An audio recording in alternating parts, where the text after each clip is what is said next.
السلام علیکم ورحمۃ اللہ وبرکاتہ۔ امید کے ناظرین آپ خیریت اور عافیت کے ساتھ ہوں گے۔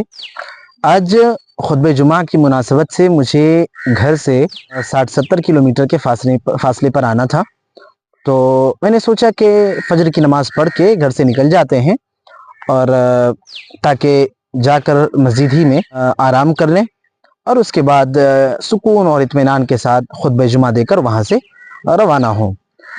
اپنے اس پلان کے مطابق میں فجر کے ساتھ ہی نکل گیا۔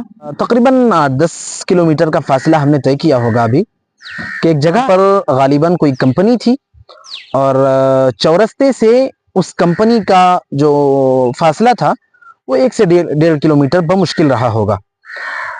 یقین جانیے اس قدر صبح کے وقت میں اتنی بھیڑ کہ اگر ہم اپنی گاڑی بند کر لیتے تو شاید پیچھے والے جو ہم سے پیچھے جن کی گاڑیاں تھیں وہ ہماری گاڑی کو دھکا دے دے کر پار کروا دیتے۔ شاید اتنی بھیڑ، شاید ان کی ڈیوٹی کا وقت ہو رہا تھا یا کوئی اور مسئلہ رہا ہوگا، لیکن لوگ صبح صبح بالکل اپنی نیندوں کو قربان کر کے اپنے بستر سے دور ہٹ کر اپنی روزی روٹی کا مسئلہ حل کرنے کے لیے یہاں پر دھکے کھا رہے تھے۔ اور مجھے ایک بات سمجھ میں آئی کہ اگر مسلم قوم جو اصل ذمہ داری ہے اور جو اصل بڑی ڈیوٹی ہے اس کو صحیح طور پر سمجھے اور پہچانے، تو بھلا اس سے بڑی ڈیوٹی کیا ہے جس مقصد کے تحت اللہ تبارک و تعالیٰ نے انسانوں کو پیدا کیا ہے۔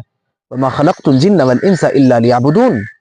اور اللہ تعالیٰ کی عبادت ہی کی ایک شکل ہے نماز، اور نمازیں جو 5 وقت کی فرض ہیں ان میں ایک اہم ترین وقت فجر کا وقت ہے۔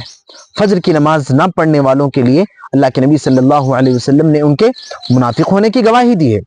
اگر امت اپنی اصل اور حقیقی ڈیوٹی کو سمجھ لے اور صحیح طور پر اس کو اہمیت دے تو فجر کی نماز میں بھی شاید اسی طریقے سے مسجدوں میں بھیڑ بھاڑ ہوگی، اور لوگ اپنی نیندوں کو قربان کر کے نمازوں کے لیے ایسے ہی دوڑ کر مسجدوں کی طرف آیا کریں گے، اور انشاءاللہ تعالی پھر جو زندگی کے مشکلات، پریشانیاں، تکلیفیں اور آزمائشیں ہیں یہ بڑی حد تک کم ہو جائیں گی۔